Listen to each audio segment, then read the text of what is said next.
to another episode of Real Talk with Tony Cloud Gunner TV. See, my people, yeah, so many things, yeah, have been really happening, yeah, in the space of 2, 3 weeks since I've not really been very consistent. But people, yeah, I'm back. I'm back. And you know what, yeah? Working with a whole, see, yeah, people, yeah, I'll be working with lots of people come this coming few weeks, yeah. I mean, lots of interviews, lots of football talk, people, because I'm back. I'm back, people. I'm back. Yeah, and definitely had to review some of my working relationships in some places too. So, right now, I want to do things for my own channel. Do things my own way, and definitely, get you, my viewers, hooked to what I'm trying to build on my channel. So, people, I'm back for some few weeks. I've not really been fine, and again, I also had to do lots of I had to also try to conclude the finished football season, and glory be to God, that season should be ending in the next 1 week. So definitely should be finishing everything in 1 week. Although I still have training for a new refereeship, coming up soon. But anyway, that's all distant talk, people. Yeah, I mean, Arsenal 2,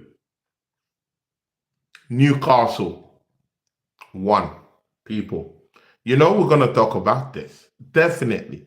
We are definitely gonna talk about this. But the one that it's gonna really steal the headlines today is about William Saliba. People. I mean, this one, people. This one caught me by surprise, people.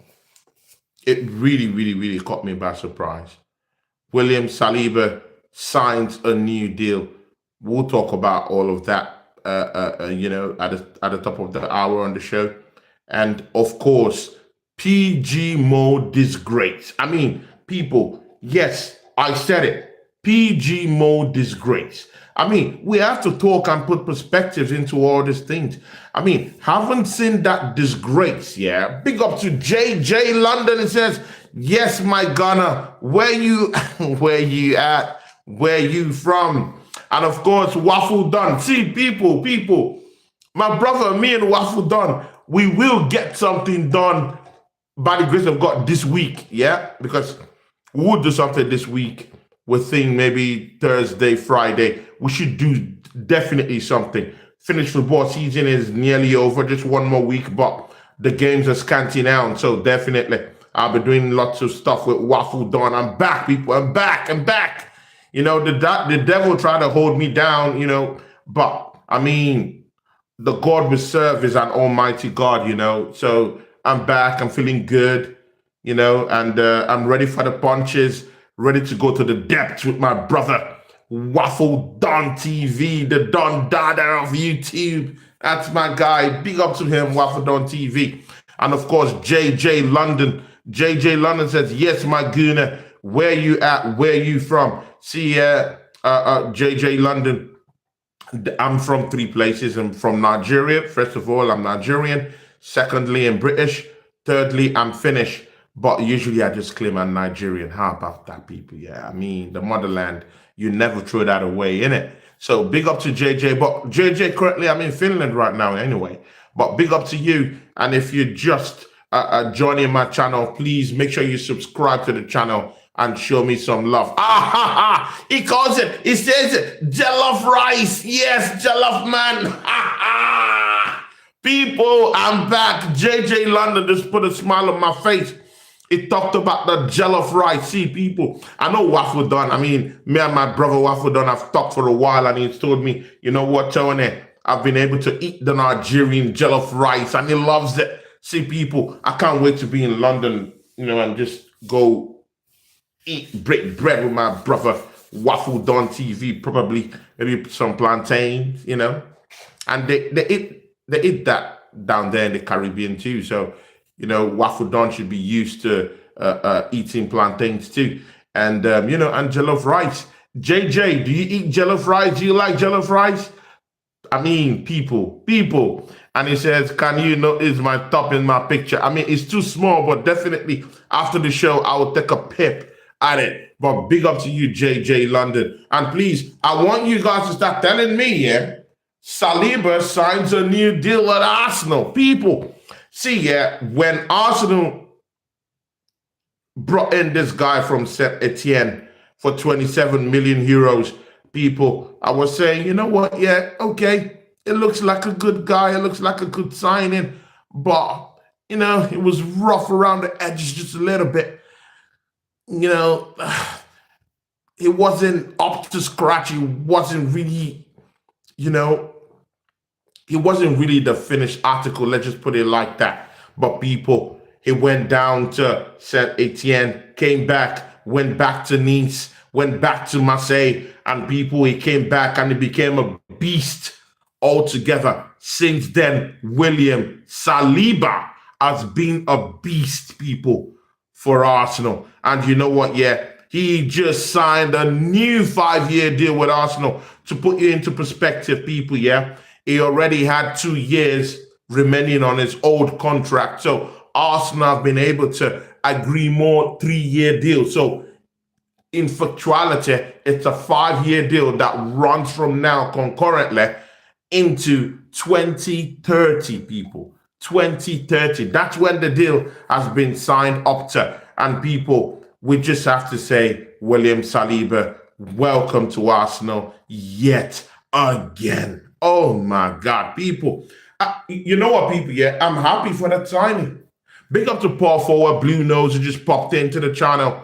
See, people, yeah, I know I'm just popping in. 9 people in the concurrent view down here.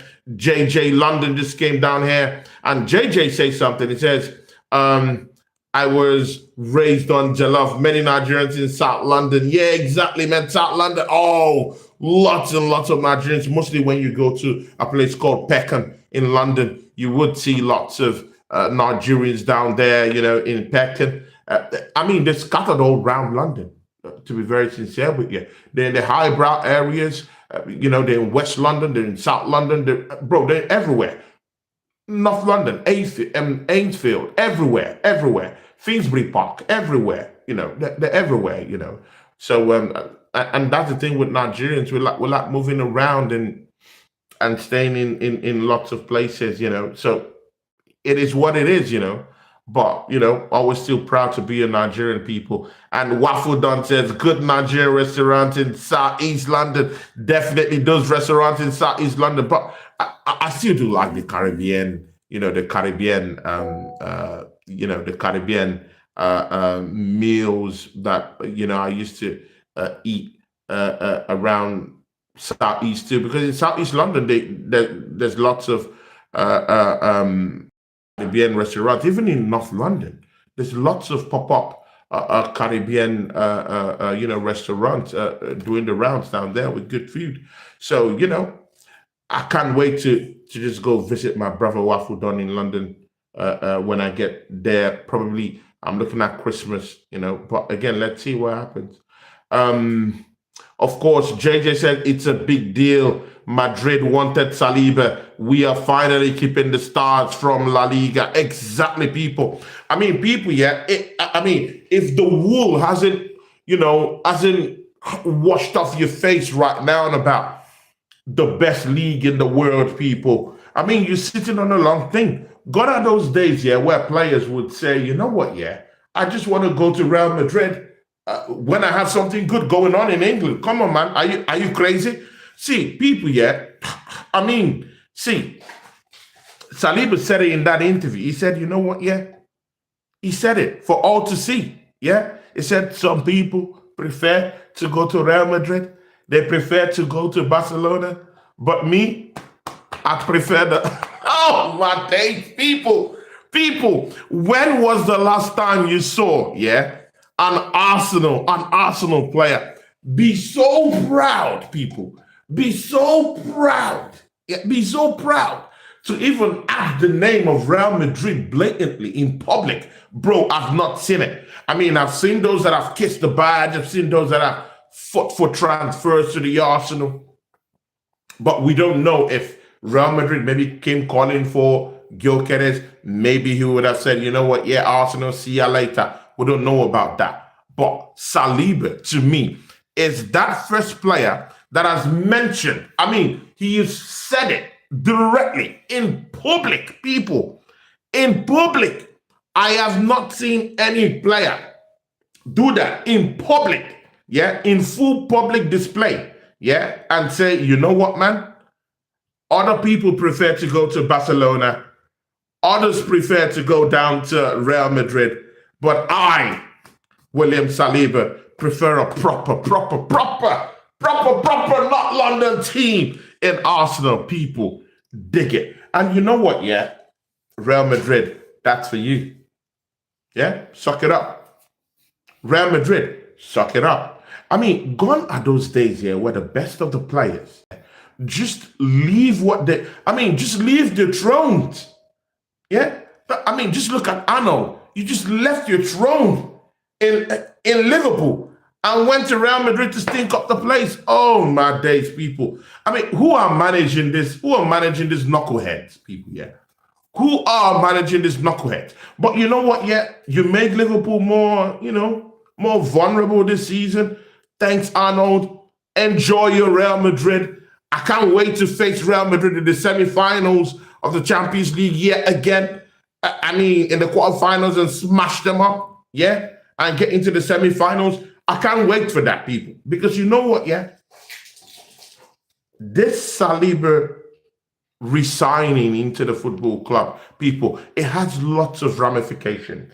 And I'll take you through the ramifications, people. Arsenal finally have big squad depth in that defense, people. Big squad depth, people. People, when you have Mosquera in the heart of that defense. And to be very sincere with you, don't throw this away, yeah? Take it to the bank. In fact, catch this to the bank. Mikel Arteta values Mosquera, people. He values him. If he doesn't value him, he wouldn't have put him as first choice in that matchup against Newcastle, people. We all know Mikel Arteta. If he doesn't like it, he will show it to you. If he has question marks about what he feels about you as a player, I mean, he just, he'll do the hanky-panky kind of a thing, yeah? He won't play you, he won't feature you, but definitely he really, really, really values what Mosquera brings to the table. But it's very, very good that we had a glimpse of what Mosquera could do, because it puts Arsenal on that pedestal, on that forefront, when negotiating that deal with William Saliba. Then the whole cards are in your front. So you could actually say to William Saliba, you know what, yeah, we are not under pressure to sign any kind of deal with you. We actually have a like-for-like replacement in Mosquera. I mean, it doesn't have to be true, but the similarity into reality is that we do have Mosquera who could actually deputize if William Saliba malfunctions, and that's the truth.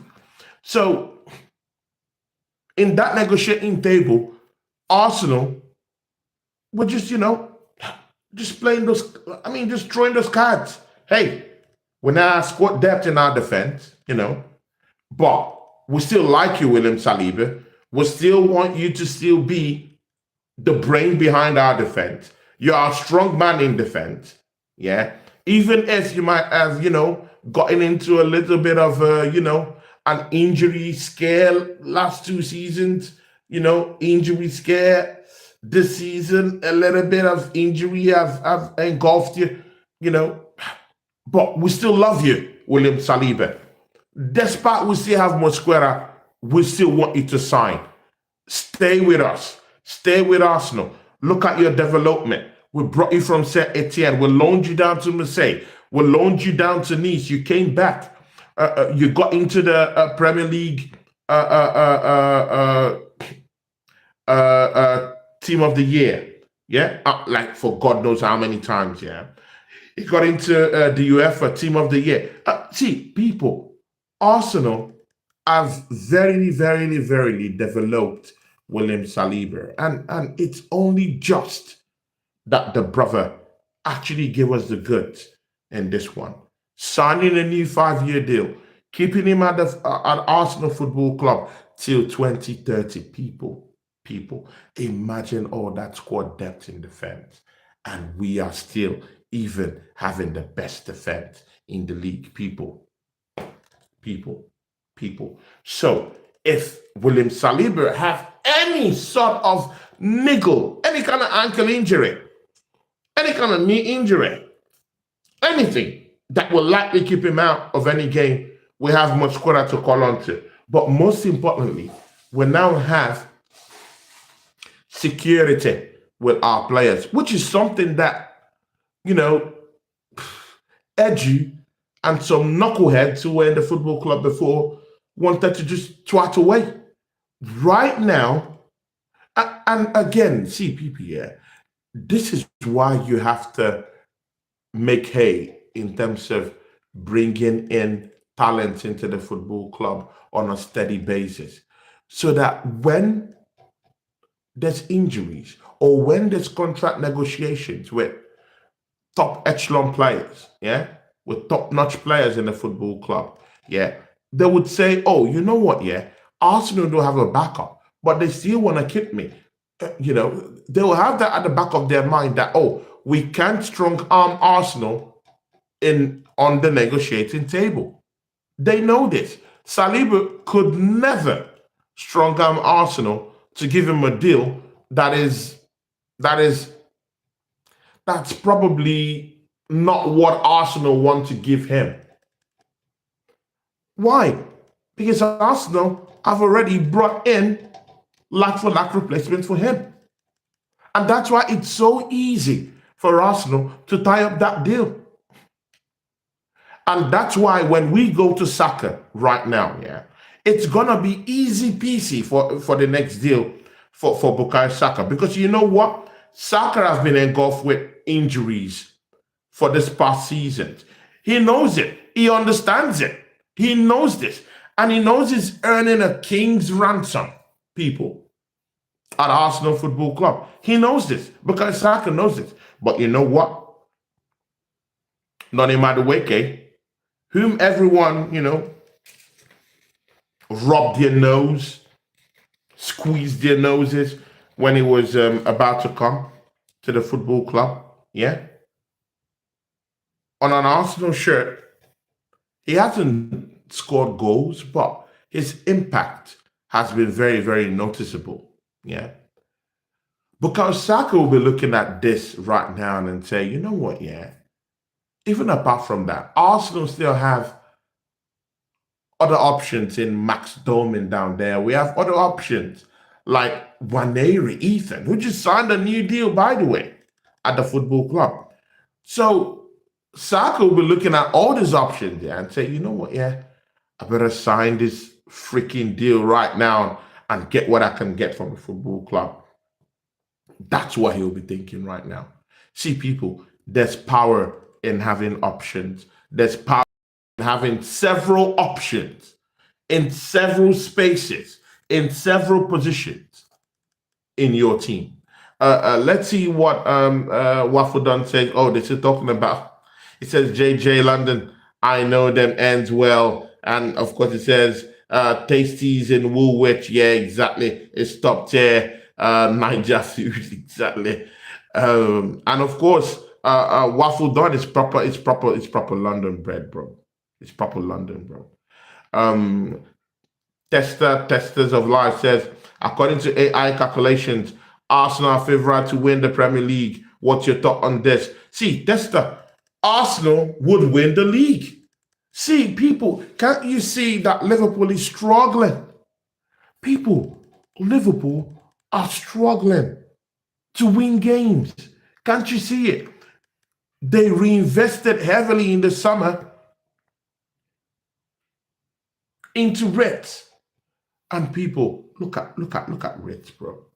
People. I mean, look at Ritz. I mean, people, just look at him. It doesn't look like that player, like that killer in Bayer Leverkusen. I mean, see, people, there's something, yeah, when you look at a killer in the eye, instinctively you just know, yeah, because you see the killer instinct in the eyes of that killer. Yeah, that's what should naturally scare you. But people, when I look at Ritz at Liverpool, I don't see that scare. I don't see that killer. I don't see that killer instinct. I could really look into his eyes and see fear, and see pressure, and see curses, and see mounting pressure. People, that guy is under pressure. His British record, people, his British record. When Liverpool decide to spend that kind of money on you, people, it comes with its own added pressure. And people, whether we like it or not, yeah, people, yeah. When you look at Ritz right now, people, he's not dishing out the goods for Liverpool, people. And again, people, yeah, when you look at when Liverpool played Newcastle, Newcastle pushed them to the curb. They pushed them to the curb, spread them to the depths, spread them to the limits, people. It was that bad. It was that harsh. They even considered 2 goals, people. We only considered 1 goal, people. And that 1 goal from Voldemort, I call him Voldemort, people. Yeah, was courtesy a little niggle on Gabriel, people, a professional niggle on Gabriel. So it's still a questionable goal per se. But it is what it is. It's the Premier League, yeah. Give them the goal. So Arsenal considered 1, Liverpool considered 2, at St. James Park. And Arsenal, to be very sincere with you, played a more befitting game. We played a more attacking base game. We switched it up when we needed to switch things up. And we went there with an all-round performance. Set pieces, attacking display, control of the ball, possession. People, we had it all at St. James Park. I mean, we can talk about, Newcastle kind of like trying to strong arm us, bully our players here and there, all these hefty tackles from Joe Linton and Bruno Guimaraes. But at the end, Arsenal still won that game. So you need to put these perspectives into play. Arsenal played better than how Liverpool played at St. James Park. And that's a fact. And again, they did spend big money, people, on Ritz, who hasn't delivered this season for them, people. He hasn't delivered. I mean, you could say anything about Victor Gyökeres, but he scored 3 goals in about 6 matches or so. So, come on, what are we talking about? But Ritz, for all that money, not even a goal, people, does Ritz have an assist, people? Please, people, check. AFC always. Big ups to AFC always. That's my guy. That's my brother. He is my moderator extraordinaire. Big ups to you, AFC always. He's a real one, people. It says, Tony, big ups. Rice looked so much better when he went in that 6th role against Newcastle. That first 35 minutes was the best football since 2022-2023 season. I mean, see, people, when AFC always comes down to the show, he's always spewing facts, people. I mean, I'm not a fact brought to the table. People, yeah. I still have my concerns about Declan Rice because of the manager. Not because of him as a player, but because of the manager as a managerial asset that kind of controls where and when these players play and how they play and their positional standard in the team. I do agree that when Rice went to that 6th position, he played quite well. That was pure Arsenal natural football being played by him. I do agree to that. But again, Mikel Arteta spent big money on Martin Zubimendi. People, I don't think he's gonna just throw away the fact that he brought Martin Zubimendi to be in that number 6 position. So, I mean, yeah, in as much as we look at it, from that dimension, we also have to, we just have to, just accept it that Declan Rice wouldn't be our number 6 this season, people. It's not possible. Yeah, there'll be spells, yeah, where he will come into that number 6 position, but I don't see him overthrowing Martin Zubimendi in that number 6 position, because that's where Mikel Arteta actually wants Zubimendi to play. I don't think Martin Zubimendi has a bigger frame as a player, has a bigger aura to play in multi-dimensional roles in the team. I don't see him as that big guy. You can see he still loses balls in the middle of the park. You can see he can still be bullied just a little bit. His interception rate might be quite good. It helps out at the back quite much. It does lots of mop-up job. He's always running in to help out in defense, protecting our back four and all of that. It could be that kind of player that could take a snapshot outside the 18-yard box. I hear all of that. But we know that Mikel Arteta is a very stubborn manager. I don't think he would displace Martin Zubimendi, who's Spanish, by the way. They speak the same language, and he brought him for big time money also. Yeah. I don't think he's gonna displace Zubimendi in the team. But it was so good to see Mikel Arteta hack off Martin Zubimendi in that game against Newcastle, because I don't want this team here to be a team of like, I have the graces of the manager, I'm a favorite of the manager, so I would play to the end. No, I don't want that. You need to work your way to get to the, good books of the manager. That's what I believe in. You have to earn your place in the team. Zubimendi, yeah, you could say he has played decently this season, but we know he hasn't really, really, really fought for that place yet. Yeah. So I want to see them fight for the place. I want to see lots of fight for that position. Yeah. And when Odegaard came on and Zubimendi wasn't there, that pressure of who would be our number 6, who is that static number 6, wasn't there no more. We just had to create, and the creativity was so much in that team. The handbrakes were set loose, and everyone wanted to attack. And people, yeah, that's what you get when you have Eze playing in that number 10 role. I mean, what a game from Eze on the day, people. Yeah, I mean, engineering things from the middle of the park, took snapshots from outside the 18-yard box, was moving in and out, bruising in and out of attacking pocket spaces. People, that's what you get when you have someone like Eze, and that's why me, Waffle TV, and some of the other brothers were always talking about making sure we bring in Eze to this team, because he's just that guy that would just spark something in the 18-yard box. That would just spark something in the final third. He might not be the one getting the old goals. He might not be the one getting the old accolades, but he's just that guy that could just really spark something. He will curse something to curse something to curse something to just bring sparkles and fireworks somewhere. Something to just ignite something.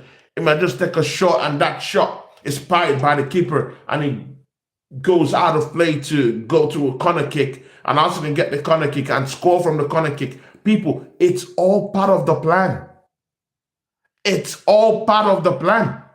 You need someone like Eze marshalling your midfield, people. And gone are those days. I mean, and I also want this, yeah, to be part of Mikel Arteta's plans, yeah. He is now seeing that without Martin Odegaard, we could actually create. There is 100% creativity in that team. People, there is. So you don't have to stifle that team with lots of defensive outlet in midfield and starve us of someone who would be that guy, even if Martin Odegaard isn't in the team, you're starving us of someone who could be in that midfield diamond and create from that midfield diamond. So I don't want to see, if Martin Odegaard is injured yet again, I don't want to see Eze on the bench. At least right now, we've established that fact that Eze in that number 10 is a rider. He's a killer. And you know what? Yeah, people hate seeing killers in that number 10. Oh, my days. So uncontrollable. Yeah, you can't control them. You can't control his movement. You can't control his pace. You can't control his creativity because that's his wheelhouse. I mean, we could talk about Eze on the left more times than we should actually give voice to. We could say, you know what, yeah, Trossard is not the guy to have there in the first half. I hear you. But people, yeah, I mean, right now, it's about just putting anybody down that left-hand side.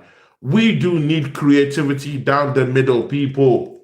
People, we need that creativity in the middle of the park, and that's what Eze. That's it. Just someone to just spark something. Someone to just provide chaos in that area. That's what we've been missing. And you know what? Yeah, even when Martin Odegaard came into that game, people, yeah, in the weekend, people, his game improved. Big up to Plasma, who just walked into the game. I mean, big up to you. He says, big up to you, Plasma. That's another guy that has signed up to my channel and has always been very, very, very amazing down here. Big up to you. Yeah. And of course, AFC always says it was beautiful to watch when the handbrake not on.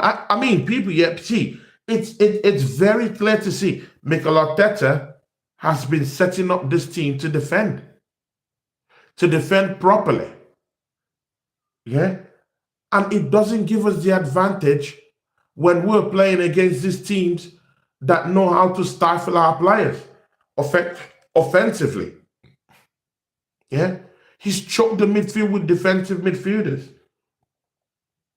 So when he went to Newcastle with someone who's creatively inclined to actually cause problems in the final third of the enemy territory, that's what you get. Yeah? Attacking football. And people, yeah, Newcastle scored that goal. I mean, people, yeah, you know Arsenal was all over Newcastle in that first 20 minutes. You know that. You know that, people. So that goal is just coming, I mean, it's just coming out of the blues, people. You know that. You know that. And it happens in football. It does happen. It does happen.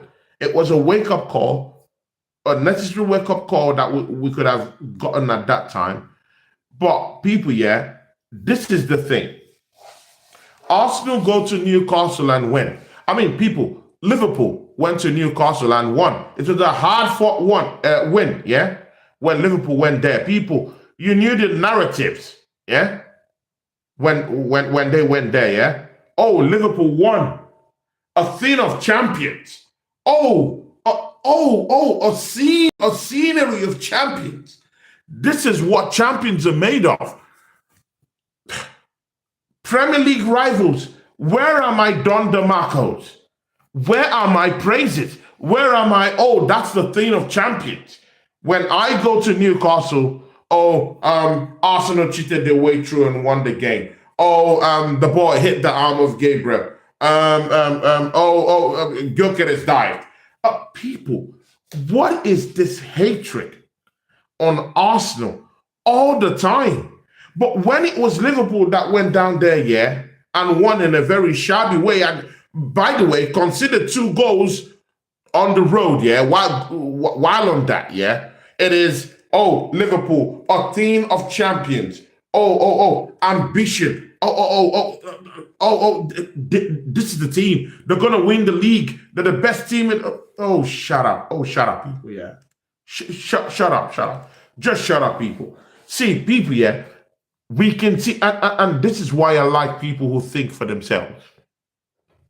This is why I like people who understand that football is something that's malleable.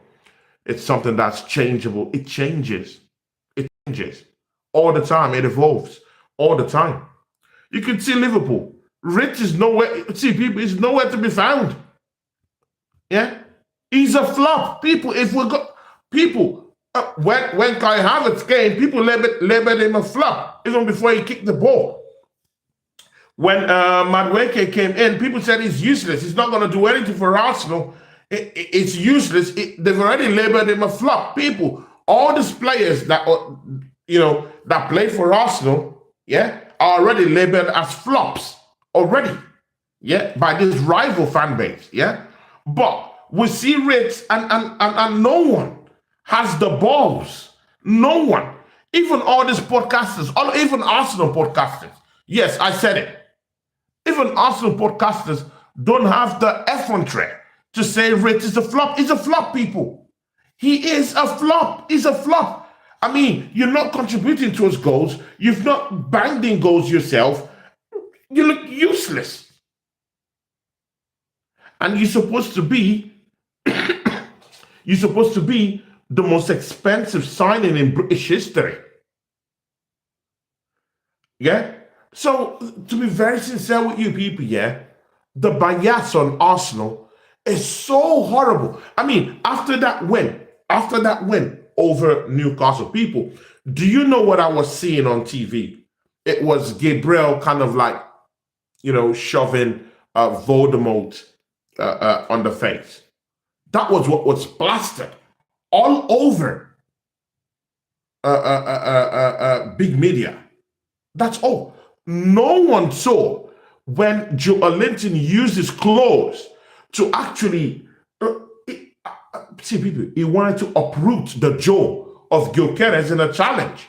And how come that is not plastered on, all over big media, all over YouTube channels? Why isn't that plastered everywhere? Yeah? They nearly killed the guy. People, they nearly killed him on the day against Newcastle. But no one is going to see, people. Let's talk about PGMOL. I mean, throw all this facts away, people. PGMOL disgrace, people. I mean, people, yeah, it doesn't get blatant than this. People, tell me in the chat what you think.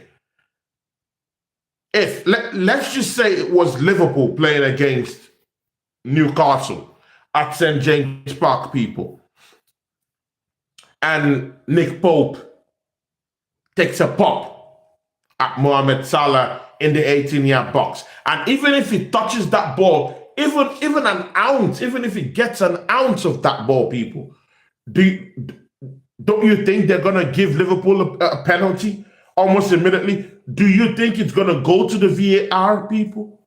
Do you think there'll be any question about that, people? See, this man are stealing our penalties. Yeah? They're taking all our advantages away. They're stripping us bare. People. Not good enough. This has to be one of the biggest scandals in English history for them not giving Victor Gyökeres that penalty, people. That was a clear... People, I mean, what defines a clear penalty for you guys? Yeah? I mean, see, people, I'm a referee myself. This is my second year refereeing, in senior divisions in Finland. Yeah? Challenges like that. Yeah? Even without going to the VAR or to the computer room, that's a penalty. Clear obstruction, clear kick on the knee. That was a goal scoring chance. And actually, in some incendiary spaces, I know some referees that would actually even send Pope off. Because that's a denial of a clear goal scoring opportunity, people. And yet, this bozo of a referee goes down to the camera pit. Yeah. Even if it was in a very good position to actually see what happened, he saw what happened and he initiated it and said, oh, it's a penalty.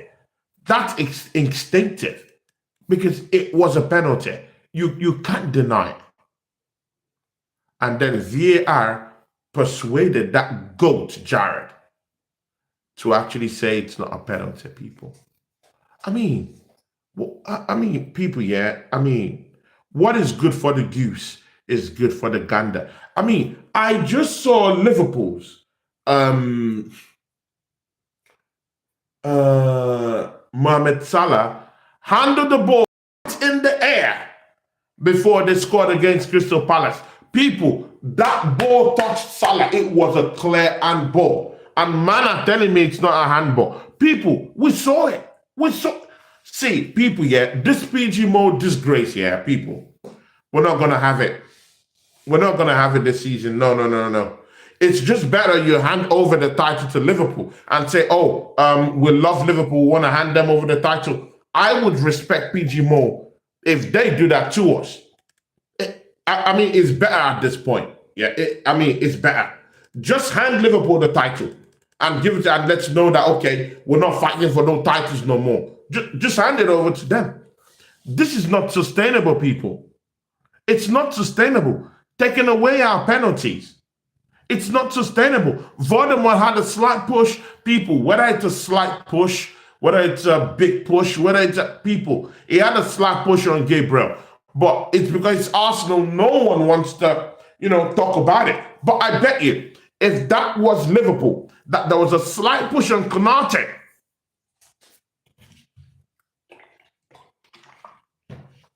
a slight push, people, a very slight push on Virgil van Dijk, people, that goal will be ruled out. And you know it. People, you know I'm not waffling. You know it's true. You know it's true. If that was Liverpool, yeah, that there was a little push on Van Dijk before the ball went in from that Voldemort goal, you know it to be cancelled, people. You know that goal wouldn't be accepted. Yeah, people, you know that. So, I mean, PGMOL has been disgraceful. The tactics against Arsenal is laid bare for everyone to see. This is the biggest disgrace, the biggest shambolic performance of a referee in Premier League history, people. That referee needs not to be around Arsenal reffing any game of Arsenal ever again. Big disgrace, people. Even me, myself, that's a referee, I'm so shocked. In fact, I can't talk. I was so shocked at that decision of no penalty. What is going on here? Big up to Spider-Man, oh, Chelsea. People, at time, big up to Cooper, my guy. Champions League football coming up. I'll be with Josh on Wednesday. Big matchup with Olympiacos. See, people, I mean, we should be smashing up all these clowns, all these clown teams around us. We should be smashing all these teams up. I'll come up to that Olympiacos talk, yeah. But people, yeah, I'm still talking about PGMOL and their disgraceful antics of not giving Arsenal a penalty kick, people. Of the referee just throwing his face away on every tackle at the edge of the 18-yard box. Against Arsenal players. This referee just removed his head. It turned a blind eye. People, it's not good enough at this point. PGMOL, come on, man. What are you guys doing? I mean, it's easy, yeah? Just come out and tell us, oh, we love Liverpool and we want to hand them the title again. I would respect you more, PGMOL, if you do that, than denying us a clear-cut penalty, not taking away that goal from Newcastle because that was a push on Gabriel. I mean, it's so anyone could say, oh, it's a little push It was nothing. Yeah, it's nothing for you. But if that was Liverpool, that would have been something. People, if that was Liverpool, that would have been something. People, the refereeing in this league, yeah. I mean, people, yeah. I mean, this is disgraceful. It's disgraceful, people. It is a public disgrace. And again, people, yeah, this is why I mean, I'm an advocate for the Premier League and its best league in the world status, people.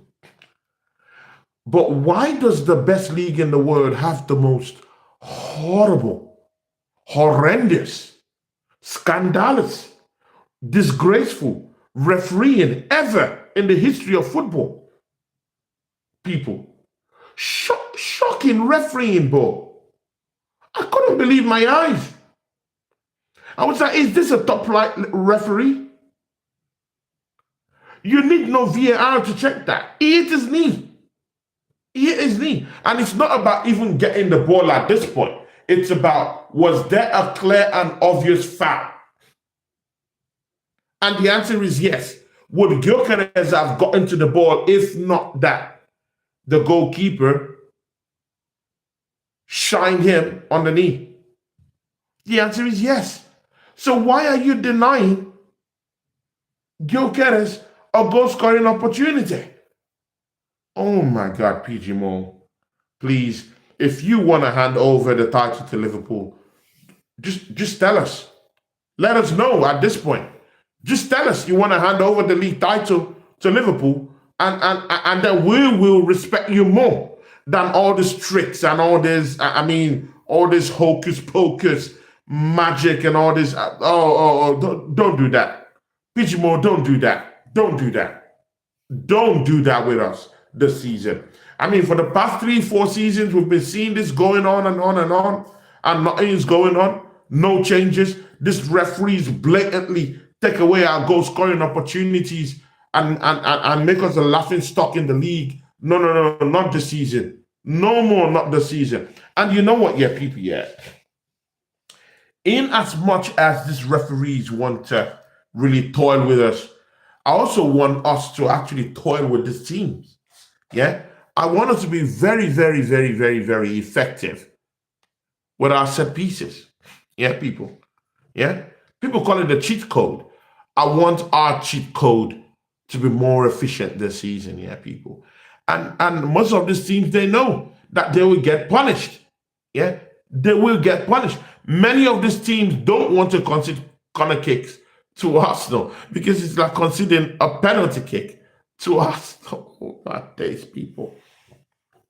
Did you people see that whip on that cross? Yeah, for that Merino goal. I mean, Declan Rice, people. I mean, that's what £100 million gets for you. I mean, look at that cross, people. Look at that cross and Merino. And again, people, yeah, because many Arsenal fans, they like to judge our players. They like to castigate our players. They like to badmouth them. I've seen Merino go through a whole media press in all these YouTube channels, you know, pouring curses on him. And I keep saying it. It's the manager that doesn't know how to use Merino properly. I keep seeing how Merino bangs in goals for Spain. And I'm like saying, are we drunk? Merino is scoring goals for Spain for fun. He's having fun for Spain, scoring goals. Why aren't we using Merino to the best of his abilities to get us some goals, people? I mean, you can talk about, oh, okay, the Spanish team have a different dynamic. They don't play in the same way. They don't have the same kind of players. I hear you, but people, we have £100 million in Declan Rice in our midfield. We have Zubimendi in our midfield, people. We have Odegaard, who people say is one of the best creative midfielders. Now we have Eze. What are you talking about? Why can't we use Merino to the best of his abilities? Because goals is in that guy. That guy has goals in it. Lots and lots of goals. Big up to Waffle Don TV. He says, smash the likes, Big up to my guy, Rory. Rory, I'll be back with Rory on Wednesday for the Champions League against Olympiacos. That's a big one, people. We need to smash Olympiacos up and get 6 points in that Champions League rankings, people. Spider-Man he says, yo, my guy, what up? Yeah, big up to you. AFC always says, if there's contact in the penalty area, it's a penalty. People, I mean, it's clear. See, people, yeah, PGMOL, you're playing with Arsenal. You're playing with us. And we won't accept that, that kind of horrendous refereeing this season. No. If it's a penalty, give us our penalty. Yeah? If Liverpool want to win this title, allow them win this title fair and square. PGMOL. Because you guys are actually disgracing every fabric, every foundation of English football. You guys are disgracing it, dragging it down to the mud. When you act in this way, when you give this kind of decisions, yeah? When there's a clear handball in the 18-yard box with Salah handling the ball against Crystal Palace, and you still allow that goal to be counted, but yet Arsenal striker is being clattered by Nick Pope, and you can't give him a penalty. I mean, what is going on here? This is disgraceful refereeing, people. And something needs to happen. We're not accepting it this season. We are not accepting it this season. Things need to change this season. Refereeing, and again, yeah, see, people, and this is the problem. This is the problem I always have with Arsenal, yeah. Don't allow the referees influence the game. Make hay while the sun shines. When you get opportunity to score goals, score those goals. Take your chances. Yeah, because we had so many opportunities to score in that Newcastle game. We were just playing the ball straight to Nick Pope. Nick Pope was just parrying all the balls out. Yeah, what's your precision? Yeah, I see all these Arsenal players, yeah, doing all this madness in training and scoring goals from different angles. But I mean, all those shots, all those chances were just going straight into the hands of Nick Pope. And I have a problem with that, because you should have precision when you're taking those shots, when you're taking those opportunities. You have to take your opportunities. In so doing, you won't allow these corrupt referees, these scandalous referees, these horrendous referees take the game into their own hands and try to bully us. Lots of times on that day that I saw Joe Linton actually, just ruffle Victor Gyökeres, people. I mean, he uses claws. He wanted to just remove the jaws of Victor Gyökeres. And no, the referees, he just removed his face. People, the referee just removed his face from that tackle from Joe Linton. Bruno Guimaraes making tackles, horrible tackles here and there, and the referee just did nothing. Was just absolutely moping people. And you want Arsenal fans to actually accept this scandalous treatment to them? No, people. It doesn't work in that way. But again, see, people, yeah, Arsenal have the team to actually win this league by the referees, people. And this is what I keep saying.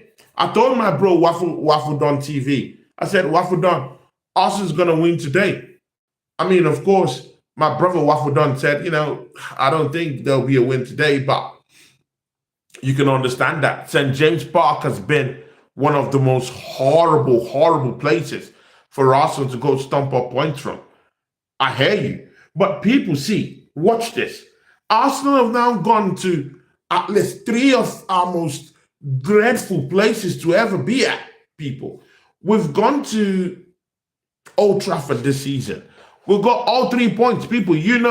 that whether we're informed, whether we're not informed, we always go down to get a draw at Old Trafford. It doesn't matter the form of Manchester United. It's always a gritty game whenever we play with them.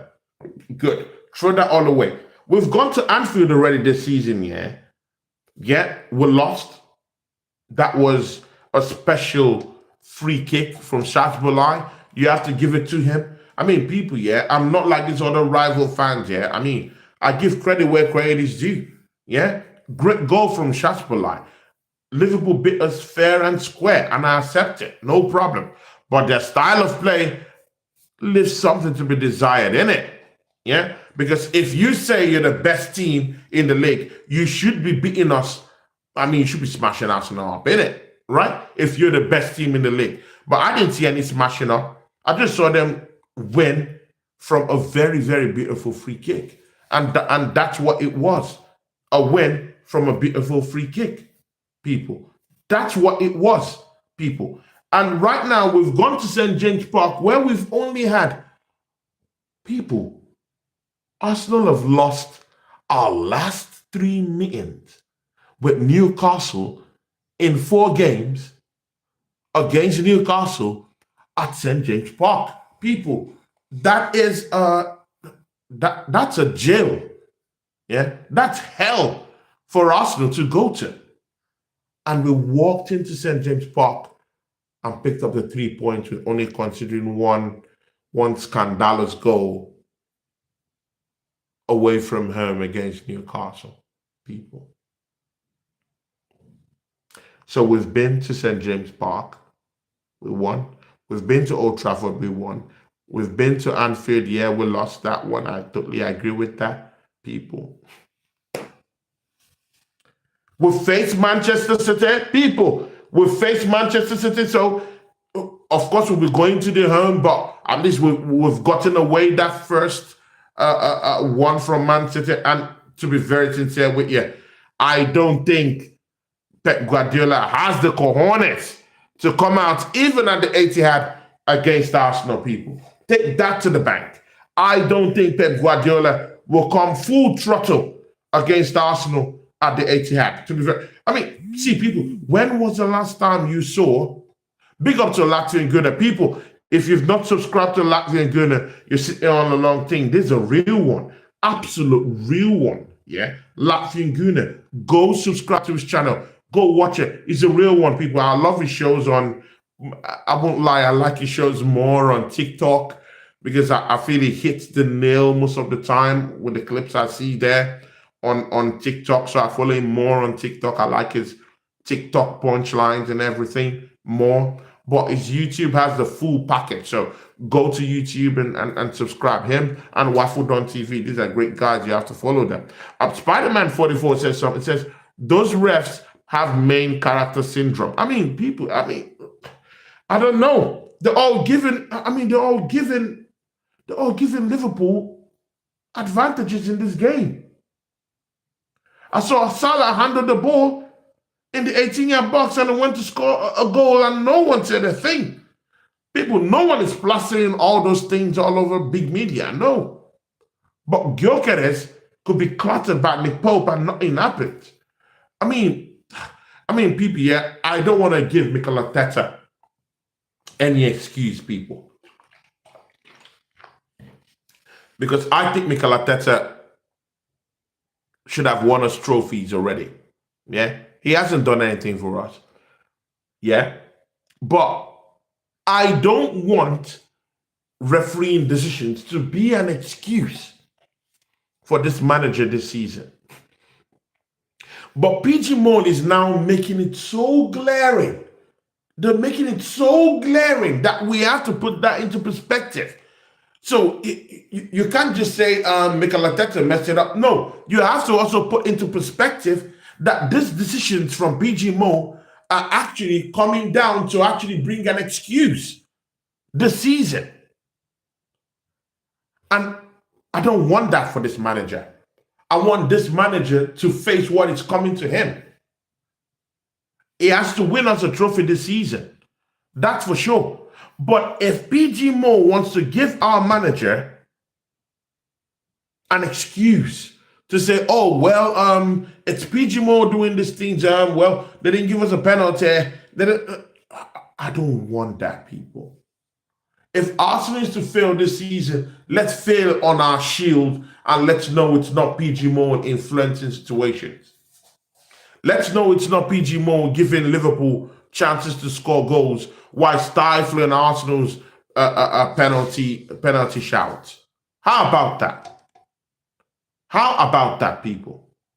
It doesn't make sense. Shout out to AJ. I mean, it's putting all the whole, it's putting the old links to the channels where you to go subscribe. Latvian Gunner, Waffled on TV, Red RD. I mean, go down there and show love to these people. It says, please subscribe to the channel if you haven't already. It really helps Tony out. Big up to AJ, real one out there, people. See, people, we have a but again, in that Newcastle game, we punked Newcastle.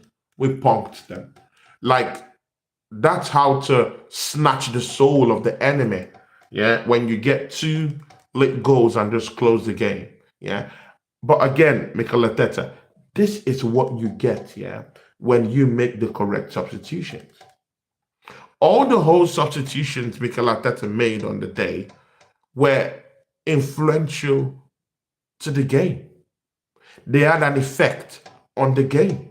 Mikel Arteta, when you make these changes, yeah, when you make these changes efficiently and on time, that is what you get. And when you release the team, release the handbrakes, and allow them to actually play attacking football, Mikel Arteta, that is what you get.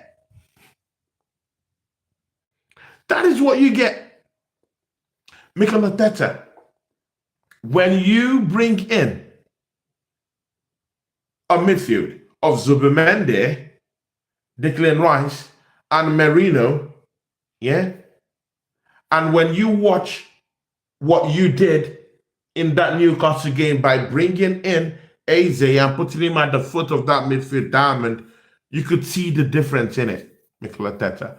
Big ups to Miss Melina, my buddy. Big ups, people. If you have not, AJ, please make sure you get Miss Melina's link and post it out there. Miss Melina, she has a lovely Arsenal channel down there, people. If you've not subscribed to my friend, my big friend, Miss Melina, you know, she's the law in Canada. She's the law.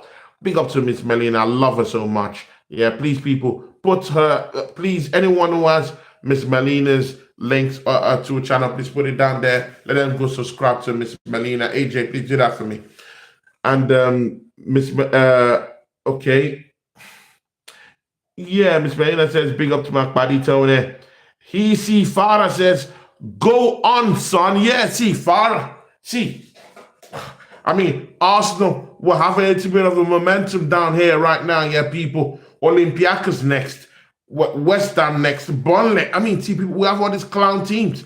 Let's go ahead. See, people, Arsenal might actually go on a run right now. I'm looking at Liverpool and what they have to play. They have to play Chelsea next. They have to play Manchester United. People, whether you like it or not, that's a rivalry. Manchester United, if they face Arsenal, you see how hard they make it, against us, even if they're such a shocking team to play against at this time. But when it comes to this deathly rivalries, Manchester United are always fired up. So people, I mean, don't overlook that Manchester United versus Liverpool game coming up very soon. That Chelsea game, we all know how that game usually goes every season. It's always a draw. People, Arsenal could actually literally go on a run, people. We could literally, people, go on a run, people, that could actually see Liverpool losing the place at the top of the league to Arsenal, gazumping them, and just moving fast, people, because we have more easier games. We have Fulham, we have West Ham, we have Burnley. I mean, we have all these clown teams. Yeah, and the reason why I call them clown teams is because we now have Eze down there who can just walk into pocket spaces and uproot these teams that decide to keep a low block. Yeah, we now have a cure. We now have a remedy for those type of teams that like to just come to Arsenal and decide to just go on a low block. If you're coming to Arsenal to keep low blocks, I'm sorry for you. Yeah, if you don't have the expertise of Pep Guardiola, yeah, who has a series of champions, yeah, and soldiers, yeah, like 300 soldiers, yeah. Uh, uh, uh, I mean, causing a blockade on their 18-yard box. If you don't have those kind of first 11 or those kind of soldiers, then don't come to Arsenal and keep a low block. If you come to Arsenal to keep a low block, well, I'm sorry, you are going to be disgraced out of the Emirates Stadium, because right now we now have players that can actually find pocket spaces in between, those low blocks that this team decide to keep when they play against Arsenal at home or away, But see, people, there is no way West Ham is going to soak up all the pressure we're going to throw at them, people. I mean, West Ham are dusty. This is a dusty team. There is no excuse against West Ham. We have to power the pressure on West Ham. We have to power the pressure on them. We have to muster that courage, Mikel Arteta, and just allow them play attacking football. Release the handbrake just a little bit. I don't want to see three defensive midfielders against West Ham. I want to see you put Eze in that 10, in that diamond, yeah, and allow them play. But something tells me that Mikel Arteta might change it now that Odegaard is back, because if he's back, it means he will put him at the foot of that diamond, and then Eze might go back to playing on that left flank. And people, yeah, I mean, Eze, you know what he can do. I want someone who can literally create from the middle, and that's what Eze gives to us. He creates from the middle. He tears and rips into teams from that middle. And that's what I want in the long run going forward. And he does it so well. His snapshots that he takes outside the 18-yard box through that middle. I mean, you can't take that away from his game. But again, if Odegaard has to play, then we might have to just make do with him coming in from the left-hand side and cutting in. But again, it's Eze. He knows how to do all these things. Yeah, he can cut in from the middle. It could, and it could just alternate, from that number 10 left center mid area to the wings too. He can alternate that, So it's in his wheelhouse to do that. So people, just put Eze in the mix and let's see what happens. People, what happened to 180? I mean, I was thinking that 180 was going to come into that game and make it more, lethal, and more brutal, against Newcastle. But I was so surprised I never saw him out there, and he wasn't even on, in the lineup. He says, "Bro, do you remember me? Federico Adamo, people." That's my guy, Italian in the house. He says, "I'm Federico. Come on, Gunners." Yes, Federico, we beat Newcastle with just 2 points behind Liverpool. And you know what? Yeah. Yeah, Federico. I think Arsenal will gazump Liverpool at the top of the league by next week. Take it or leave it. People, by Sunday, Arsenal will be top of the table. Because you know why? I think Liverpool is going to draw with Chelsea. That's what I think. And again, with Chelsea coming from back-to-back, is it a back-to-back defeat for Mascara? I think Chelsea need a big time result against Liverpool. And they might draw Liverpool or they might win Liverpool. Any of those two. And people, it's not far from reality because Liverpool is not really playing as a team. They went down to Crystal Palace and got smacked up. I can't remember the last time Crystal Palace smacked me up. I can't remember the last time Crystal Palace smacked me up. I can't remember. Maybe you draw here and there, but I can't remember Crystal Palace smacking me up, people. But again, it is what it is. Yeah. When Crystal Palace comes, we'll face them, full head on, and see what we can get. But Federico, I think that Arsenal would be top of the league by the end of this weekend, people.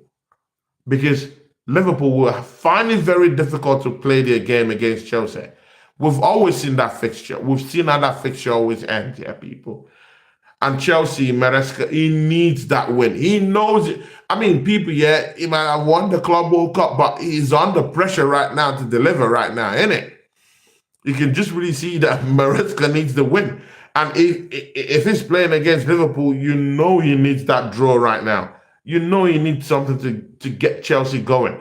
So definitely Chelsea might be a little bit dogged. It will be a dog fight against Liverpool. And I don't think Rich is going to step up the plate, people.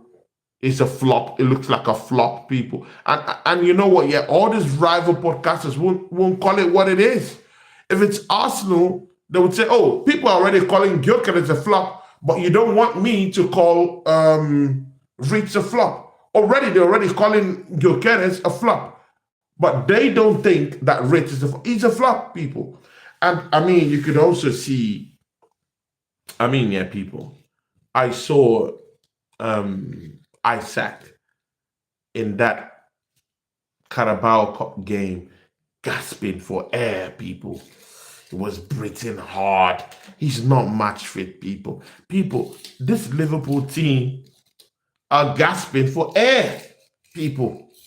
They are not the complete team this YouTubers want you to believe that they are. They are not. They are not. And that's why in the upcoming games, that are coming up for them, I think Liverpool is going to struggle. Big up to E. Ross. Jesus Christ, my brother. What do you think about Arsenal punking Newcastle at St. James Park, taking the 3 points, going 2 points within reach against Liverpool, at the summit of the table, and we can as well do it by this weekend? What do you think about that, E. Ross? And again, people, start putting up your predictions for Arsenal Olympiacos. See, people, all this clown teams, all this Olympiacos, Kaivat, Ayrat, all these clown teams, let's go and smash them up, people. I want to lock down this, I want to lock down this Champions League qualification, people. I want to lock it down as early as possible. I know that after this Olympiacos matchup, we have more bigger matches to play. But again, in the games where we need to, get 100% and get the maximum points, let's go. Let's do it. Let's go and smash up Olympiacos. This will be an easy game. Let's go, smack them up, beat them up, pummel Olympiacos. This is not a great team. Their last match, they drew it. They didn't get 3 points. So that team is there for the taking. Olympiacos, we've had a series of bad luck in Olympiacos. Let's get that correctly. But again, this Olympiacos team that, that actually got the goods over us. Arsenal went down there with Mustafi and the rest of these demonic defenders. Mustafi, Squillaci, what's that devilish defender? What's that guy's name? It's English. What's that demon? He's a demon, people. He's a demon defender. That one that was sold off. It's English. People, what's his name? Callum Chambers. All these disgraceful defenders. Those are the ones that we used to go play Olympiacos. When they disgraced us all those years ago. Yeah. What about one more? Rob Hold. Oh my God. Oh my God, people. Rob Holden, Callum Chambers. I mean, people, all these demonic defenders that Arsenal have gone to Olympiacos over the years to play with, people, that's why they beat us up. That's why they took points away from us. Olympiacos and the rest of them. Yeah? All these demonic defenders. But right now, Saliba has just resigned. We have Mosquera. Incape is in the park. We have Big Gabby scoring goals again. People, we're good. We're good. Arsenal have the best right back in the league. People, if I'm waffling, tell me who's the best right back in the league right now. People, in 10 seconds. 1, 2, 3, 4, 5, 6, 7, 8, 9, 10. People, that's what I thought. You can't give me your name. That's what I'm talking about. People, Timber is the best right back in the league. Now compare and contrast it to the demonic defenders we had a couple of years ago. Yeah, Squillaci, Mustafi, Callum Chambers. Oh my days, Rob Holt. Oh my days, people. Conscieni. I mean, all these pranksters and clowns and demonic defenders that we used to have down the years that stank up the place when they went to Olympiacos all those years ago. Yeah? People, we don't have that right now. We have the best defense in the league right now, probably in the world, people. That's what I'm thinking right now. When you're looking at the squad depth we have right now in defense, people, I mean, Saliba has just resigned that new deal. You know, we now have Mosquera, who would start technically in other teams, yeah? We now have him as a backup to William Saliba in our team. We have Incape. I mean, you know, he's exploited by Leverkusen. He's a German invincible. It's playing back up to someone like Gabriel, people. We have the best right back in the game in Julian Timber, people. Ricardo Calafiore, people. I mean, we can hate him or love him, but people, he's the best attacking left back in the league this season, people. We also have Maz Lewis Kelly fighting for that place. And you know what? Yeah, at the time we've called on Maz Lewis Kelly this season, he looks good, people. Whether you like it or not, whether you hate Arsenal or not, Arsenal have the best defense in Europe, people. And that's a fact. People, that's a fact. That's a fact, people. Yeah? That's a fact. Yeah? So none of all these demonic defenders playing against Olympiacos. Easy peasy. Eze in that midfield diamond. Yeah? But I know that now Odegaard is back and our bozo manager would want to, you know, tinker with the squad a little bit. So, but again, see, people, it's not really that I hate Odegaard. Yeah, I mean, we saw Odegaard come into the game against Newcastle, and we saw glimpses of the Odegaard that we want. So maybe just a little bit of benching, maybe a little bit of injury would make sure that, you know, we get the best out of these players one way or the other. Yeah. So that's why I'm saying that I don't want any of all this of any player that we have in our team to think that they have a God-given right to just own a shirt in this team. I want to see competition for places, and it's very good now that we now have a big squad. People, we can as well flaunt it. When you have a big squad like the kind of squad we have now, you flaunt it. Mikel Arteta, no one should have a kingly right to play. Right now, it should be, hey, what have you given to the team? How much have you given to the team? How well have you played? How many goals have you scored? How many assists have you given? Does your style of play help the team? This is what I want to see. Competition for places, all round positions in that team. This is what should happen. Oh, yes. Testers of life. I mean, Mustafari. Oh my God. One of the worst people. Yeah, there were many times as an Arsenal fan. And I was even a grown man at that time, people. Imagine a grown man like me. I would just go to the dark. Yeah. after Mustafi, Squillaci, and Holding, and all these demonic defenders have ripped us apart, yeah, I would just go and sob in a dark place, people. Anyone that says that grown men don't cry, I mean, you lie. You're a liar. When your girl cheats on you, you know, and you take certain actions, I mean, you go back and you go cry it off, yeah, and you know, you put up a big face in the public, but deep inside you're crying. And it doesn't have to be physical tears, you know, it can be tears that you're shedding down there in your heart. So anyone that says a man doesn't cry, that's a big lie, you know. But people, I cried, yeah, when we had all these demonic defenders in our team, yeah, scrounging our team, people. Very disgraceful.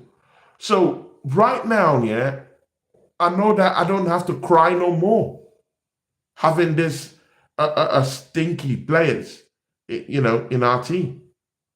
I don't have to cry no more. We now have a team that's blessed with world-class players. So Mikel Arteta, let's go and win big-time trophies.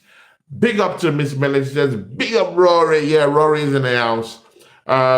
Rory says, not many better right backs in Europe than Timber, to be fair. I mean, I was just saying, because, you know, we YouTubers, we have big mouths. Yet, when I said Timber, I said, people, give me a name that's bigger than Timber in that right back position in the league. You know, I mean, people, you know these YouTubers, these rival YouTubers, they have big mouths. Yeah, and they lie through the teeth. They would never recognize that Timber is the best right back in the league, not talk less of the world. So that's why I just threw that out there. Let me hear. And no one gave me a number. People, Timber is the best right back in the league, period. If you're not giving me any other name at right back, that's the best in the league, then let's just shut up. It's Timber, people. It's Timber, and that's why this worries me. How can we have the best defense and we're not winning? We're not winning these trophies, people. I mean, it has to change. Arteta, it has to change this season. It has to change. You have to win at the big one, the big trophy. Yeah, and Liverpool are not even in their dimension, people. They're not playing well. Reed is the flop. Ekitike is the only one that they have that has something going on for him. Isaac doesn't have match fitness. He's gasping for air every time he plays. People, Shazbola is being tucked into that right back position, and that's their muscle in midfield. Gravenbach, yes, he scored a few goals this season already. It looks good already, but I mean, this season is not really the full package like last season. People, you need to come to terms that Arsenal have the best and all-round team to actually go on and win this league, people. It's just the manager I'm really afraid of.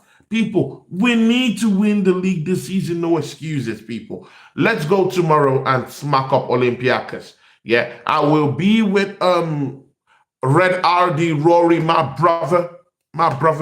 Red RD, I was down there with him in the last matchup when we smacked up those punks at Atletico Bilbao. I mean, those punks, they nearly denied us goal-scoring opportunities, but you know, we punked them late on in that matchup, and it was such a big blessing to have it with Josh Truguna and Red RD people. Rory, if you've not subscribed to Red RD people, make sure you subscribe to Red RD. That's my guy, that's my brother. I will be with him and with Josh Truguna on Wednesday for that matchup against Olympiacos. We need to smack them up. We need to put all these clown teams in their places. Yeah, we need to put them in their places, smack them up, beat them up, you know, rake up the points in that Champions League, because I don't want at the latter stages of the Champions League for us to be gasping for air and gasping for opportunities to play against these smaller teams to garner points. No, let's get the points right now. Let's beat teams like all these Olympiacos, Kaivat, Irat. I mean, all these clown teams. Let's beat them up. Let's smack them up. Let's get maximum points. Let's qualify for the next round of the Champions League. And then when we get to the round point, to the rounded competition phase, and then we'll go on that solo run and hope we get Real Madrid again and smack them up all over again. So people, I can't wait for West Ham in the weekend. People, I'm actually overlooking this Olympiacos game because we have enough to actually smash them up. We have enough ammunition to actually beat them. Yeah, people. So I'm not really worried about it. The one I'm really thinking about right now, people. Yes, the full list. Oh, Lewis. Oh my days. Lewis, Socrates, Kolasinac, Bella. Oh, Ronaldson. Oh my days. All these demonic players that we had. These are not PC people. These are not the players that are going to be playing for us against Olympiacos this time. So we have to smack them up. Big up to Godfrey. Eros is still in the house. Big up to you people. And Eros says, laughing man. Tony, what was that last team? My day. Kaivat, Irat, or whatever is your name, people. I don't know. It's a team in Kazakhstan or whatever, but we have them in the Champions League. We need to smash up all these clown teams. I mean, see, Godfrey, E. Ross, many times we've seen Arsenal just go and throw it all away. Yeah, when we have confidence in the team to just go and do their own. Yeah, they go astray and just go mess things up. So we need our team right now that we've not started playing the Barcelonas or the Bayern Munichs or all these bigger teams right now. Of course, in the next round, in the next couple of matches, we might have Inter Milan and so. But right now that we're facing the Olympiacos, the Bilbao's, Kaivat, Irat, let's go and smash these clown teams up. Let's beat them up. Let's get a point. Yeah, let's smack them up, get the maximum points, and be on our way. Yeah, beat them up, traditional way. Yeah, and be on our way. See ya later. See ya. Bye bye. That's what we should be doing to these teams. Yeah, beat them up. Put Eze in that number 10, or no matter what, I want to see Eze in that team. Yeah, put creativity. I don't want to see 3 defensive midfielders. No, Mikel Arteta. I know that Merino scored in that game against Newcastle. It doesn't give him the right to start. Yeah, we could even. How about this? How about maybe Mikel Merino is even a player that should be coming from the bench? How about that, Mikel Arteta? Yeah, how about that? He's good muscle to come from the bench rather than starting him up in a match, in a must-win where you need creativity in your midfield. So don't let Mikel Merino kind of like just disrupt what we have in that midfield. Put creativity in that middle. You can always bring in Mikel Merino in the second half. Last time I checked, an individual doesn't win you trophies. It's teamwork. Yeah. So if you bring him in the second half, just look at what Merino did. When you have a situation where you doubt Merino, that's how he thrives. He thrives on you doubting him. But he's not that kind of player that would give you the best when you just have full confidence in him and putting him on in the first half. He thrives in the doubt. He thrives in the dark. That's where he wants to prove you wrong. So if you're bringing in Merino in the second half, Mikel Arteta is not bad.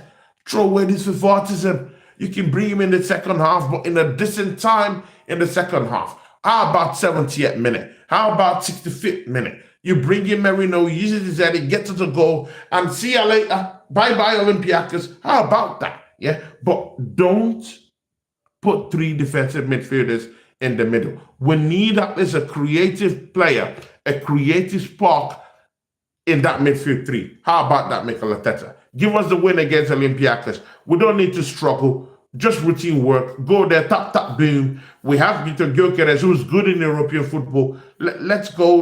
Let's feed him passes and let's see what can happen. And people, I'm still a little bit disturbed about Vitor Gyökeres and what he's facing in the team, but that'll be a talk for another day. People, I have to go right now. I have some training going on. So people, Smash up the likes. Big ups Godfrey. Big ups E. Ross, who blessed me with his presence down here today. Big ups. Godfrey says, I don't mind Merino as a super sub, but when you start him, that's when we have a problem. Exactly, Godfrey. Straight to the bank, Godfrey. This is why I like Godfrey, people. Miss Melina was here. Red RD was here. All these people here. Federico was here. Farah was here. Testa was here. Latvian Guna was here. All these people here. Big up to you. AJ, my guy, was here. Waffle Don was here. See, people, big up to you, people. Thanks for joining me today. And people, I'm back. And I'll be bringing in guests as early as next week so that I could just revive things on my channel, people. Because of the finished football season, I've not been consistent. And now the season is almost over, so I'm back. And, I'm just back, people. So smash up the like, show us some love, and I'll catch you guys soon, yeah? Peace, people. Peace.